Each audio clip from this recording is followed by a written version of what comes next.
over there, and they put in 2 tall windows, and then they turned the loopholes on the sides of the windows. Officers' this is quarters. All hand-carved horsehair plastic.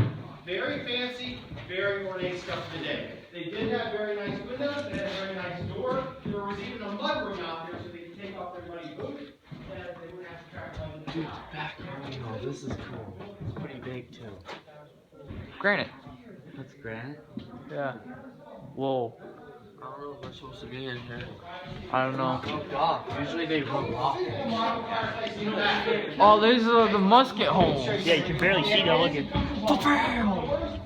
I stopped recording. 200 years later, and we believe there was stained glass in here.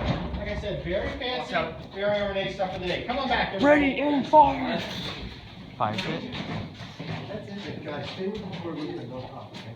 Okay, every officer would have had anywhere from 5 to 8 rooms, depending on his rank and the number of people in his family. There were no bathrooms and there were no kitchens. Indoor plumbing didn't exist back then.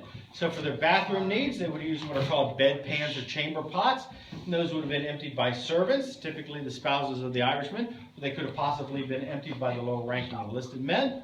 And they would have gotten all their food from the chow hall, just like everybody else at the fort. The only difference is their food was probably brought to them, whereas everybody else at the fort would have had to have gone to the chow hall to get their food. Now, they could have prepared small meals in here if they wanted to, because they did have pot-belly stoves in some of the rooms.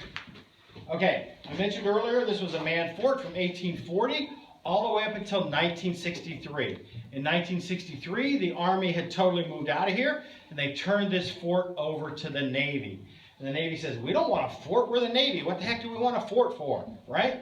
So they submitted a plan to the state to tear this fort down and to use all of this granite to build breakwaters and docks for the fleet. And the state stepped in and said, oh, no you don't. And the Fort Adams State Park was born. Well, that was the outside of the fort. The inside of the fort remained shuttered, and remained shuttered for about another 4 decades. And during that time, this fort deteriorated, and it deteriorated rapidly. The whole